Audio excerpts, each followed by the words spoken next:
আসসালামু আলাইকুম। আজকের ভিডিওটা শুরু করছি হচ্ছে গুলশান 1 থেকে। আমি এই মুহূর্তে অবস্থান করছি গুলশান 1-এ। গুলশান 1-এর এই মুহূর্তে আপনাদেরকে যে দৃশ্যটা দেখাচ্ছি এটা আসলে অনেকের কাছে হয়তো অবিশ্বাস্য মনে হবে, আর অনেকেই হয়তো বিশ্বাসও করবেন না যে গুলশানের মতো একটা জায়গাতে এখনো নৌকা দিয়ে মানুষজন চলাফেরা করে। ওই পাশটা যে দেখতে পাচ্ছেন, ঠিক ওই পাশটা, ওটা হচ্ছে করাইল বস্তি। আর ওই করাইল বস্তিতে যারা থাকে ওনারাই হচ্ছে গিয়ে নৌকা দিয়ে এভাবে আসা যাওয়া করে, এটাকে নৌকা ঘাট বলে। আর এখানে এই মুহূর্তে আসলে লেকটা পরিষ্কার করা হচ্ছে সম্ভবত।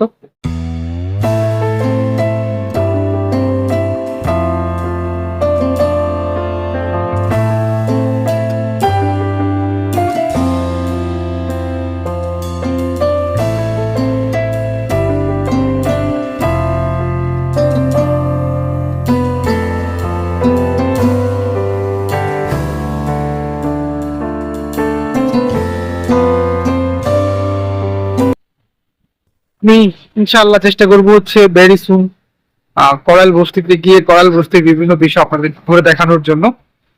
তো এখন আসলে এই মুহূর্তে আপনাদেরকে জাস্ট নৌকা দিয়ে যে মানুষজন আসা যাওয়া করে সেই আসা যাওয়ার দৃশ্য দেখানোর চেষ্টা করছি। ওই যে আরেকটা নৌকা আসতেছে ওই পাশ থেকে, আর এখানে বেকু দিয়ে আসলে এটা পরিষ্কার করা হচ্ছে। এটা এতক্ষণ এই পাশটাতে ছিল, এখন ওইদিকে চলে গেছে।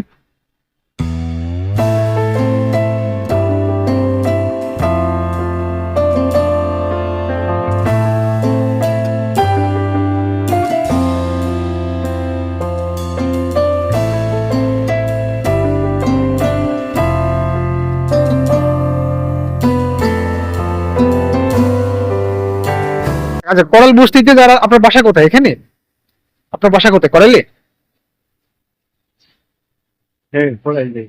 আপনারা যে এই যে আসা যাওয়া করেন, নৌকা ছাড়া কি অন্য কোনো ওয়ে আছে আসা যাওয়া করার জন্য? আর কিভাবে আসা যাওয়া করা যায়? ওদিক দিয়ে রাস্তা আছে না?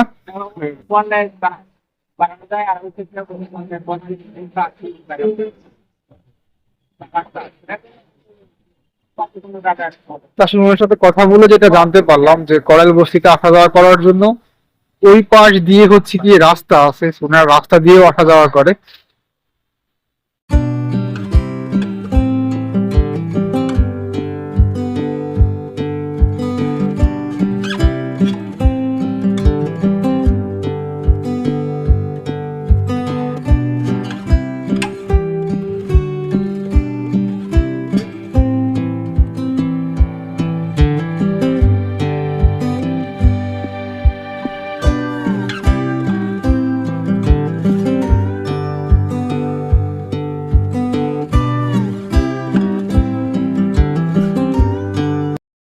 এমন একটা জায়গাতে যে আপনি এখনো নৌকা দিয়ে মানুষজন চলাফেরা করছে দিব্যি, এবং খুব অল্প টাকার মধ্যেই কিন্তু তারা আসা যাওয়া করছে। এই দৃশ্যটাও কিন্তু আসলে দেখার মতো।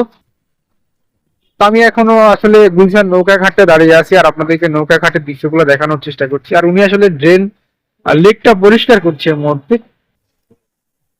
তো লেক পরিষ্কার করছে ঠিক আছে, কিন্তু মাটিগুলো যে কোথায় রাখতেছে সেটাই বুঝতেছি না।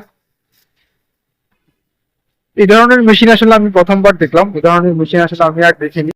এটাকে বেকো বলা হয়, এটা পানিতে ভাসে এই বেকো গুলা। এই পাশ থেকে আরো নৌকা আসতেছে, আর এখানে একটা পুরনো বট গাছ আছে।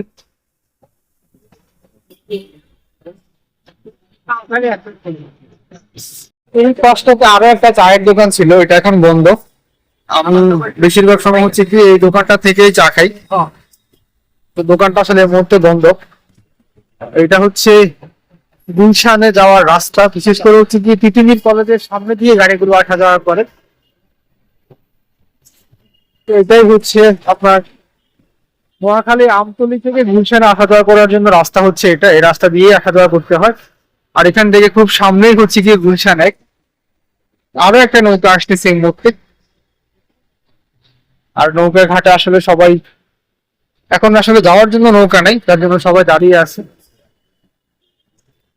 যেমনটা বললাম, আমি এই যে দোকানটা দেখতে পাচ্ছেন, এই দোকানে এসে আমি চা খাই বেশিরভাগ সময়। এই যে আরো একটা নৌকা চলে আসলো। আর ওই যে ভেটুটা এই মুহূর্তে ওই পাশটাতে চলে গেছে।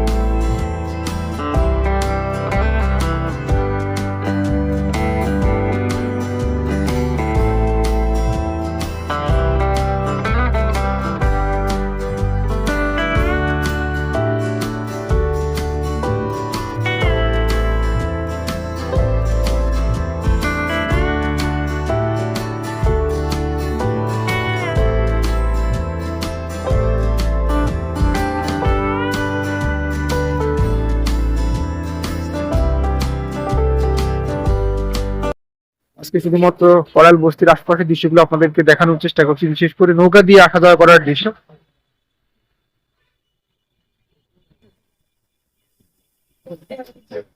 আরো দুইটা নৌকা আসতেছে, অনেক মানুষজন আসতেছে এর মধ্যে।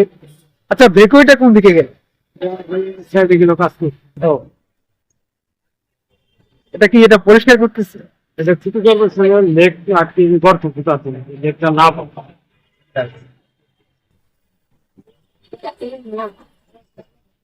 তো ওনার সাথে আসলে কথা বললাম।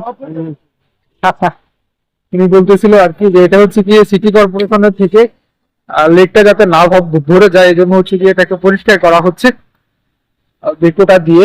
মানে, আপনি এখানে পাশাপাশি চা খান না? আমি এই পাশে চা খাই। আপনার বাসা কোন জায়গায়? আমাদের বাসায় কোরআন বৃষ্টি। তো করাইলে আমি যাবো, করাইলে একদিন। আজকে সময় কম, তো আজকে আর যাবো না। যারা যায় তারা বলে যে মানুষ কি দরিদ্র বা কিরকম থাকে। ওটা এটা হলো আলিশান জায়গা গুলশান, ওই দিকেই হলো দরিদ্র জায়গা, মানে কঠিন জায়গা আর ভালো জায়গা দুই জায়গায় মিলে এই জায়গাটা রয়েছে। কিন্তু অনেকেই এই বস্তির জন্য দেখবার আসে, ঘুরবার আসে, এই বস্তিতে কিভাবে মানুষ চলাফেরা করে। কিন্তু আমাদের ঘর এত ছোট আর এত ভাবে আমরা থাকি, এটা আমাদের যে আমরা মানাই নিছি আমাদের জীবনের সাথে। এইভাবে আমাদের করাইল বস্তিতেও আসলে অনেক বড় মনে হয় ভিতরে, না? না, অনেক বড় আছে এবং যেরকম বড় আছে তার থেকে জনগণ বেশি আছে। মানুষ ঢাকার থেকে জনগণ বেশি আছে। জায়গা থেকে মানুষ বেশি। মানুষ বেশি আছে। জি, ধন্যবাদ ভাইয়া। আমি আসলে এই মুহূর্তে চলে যাচ্ছি হচ্ছে গুলশান একের দিকে। আর আজকে মূলত চেষ্টা করেছিলাম হচ্ছে আপনাদেরকে করাইল বস্তির কিছু দৃশ্য ঘুরে দেখানোর জন্য, বিশেষ করে করাইল বস্তিতে মানুষজন কিভাবে আসা যাওয়া করে সেই দৃশ্যটা দেখানোর জন্য। আর গুলশানের মতো একটা জায়গাতে এখনো আসলে নৌকা দেখা যায় বা মানুষজন এখনো নৌকা দিয়ে চলাফেরা করে, সেই দৃশ্যটা দেখানোর জন্য। তো ইনশাল্লাহ আমি খুব শীঘ্রই করাইল বস্তিতে গিয়েও এর ভিতরে দৃশ্যগুলো আপনাদেরকে দেখানোর চেষ্টা করবো ইনশাল্লাহ ইনশাল্লাহ। আর আজকের মতো ভিডিওটা এখানেই শেষ করব। সামনেই হচ্ছে গুলশান আর্কেড সার্কেল। আজকে আর ভিডিওটা বড় করবো না। যারা যারা ভিডিওটা দেখেছেন সবাইকে অসংখ্য ধন্যবাদ। আর ভিডিওটা শেষ করার আগে একটাই রিকোয়েস্ট করবো, প্লিজ প্লিজ প্লিজ চ্যানেলটা সাবস্ক্রাইব করবেন এবং নিয়মিত ভিডিওগুলো দেখার চেষ্টা করবেন। তো আজকের মতো ভিডিওটা এখানেই শেষ করছি। সবাই ভালো থাকবেন। আল্লাহ হাফেজ।